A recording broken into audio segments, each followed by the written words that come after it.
So what happens if you scratch your skin and instead of turning red and raising like a hive, it turns white instead?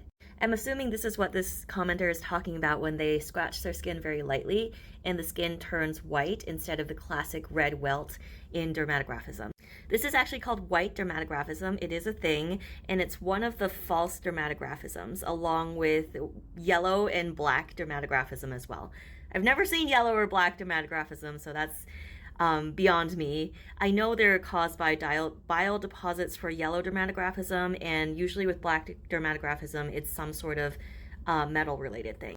But specifically in the case of white dermatographism, what happens is that blanching, and we used to think that this was because of vasoconstriction, where the blood vessels kind of like constrict so that there's no blood flow in the area that you just scratched, which kind of makes sense logically. But also we're not totally sure about that because there was this very, very small study done in 1969 here where they looked at people with atopy and white dermatographism and took a look at what the skin was actually doing.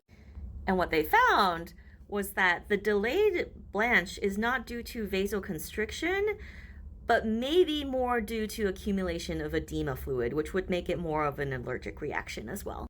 And they came to this conclusion because they did skin pulse meter readings in both the normal group and the white dermatographism group, and it showed that the vasodilation was the same.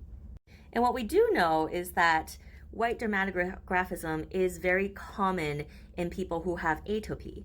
And atopy is kind of this big umbrella of stuff where just in general, people are more prone to allergic type symptoms.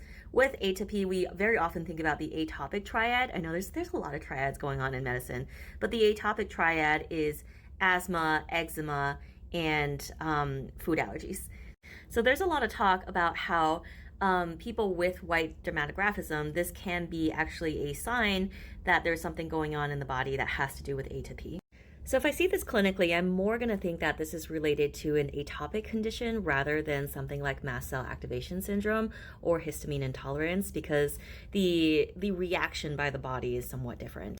But I think at the root of it, this is still considered like a immune system dysfunction of sorts. So in terms of treating from the root cause, I would still address immune system regulation, maybe just from a different front and a different type of stabilization than I would with something that is mostly mast cell related. So yeah, hope this helps.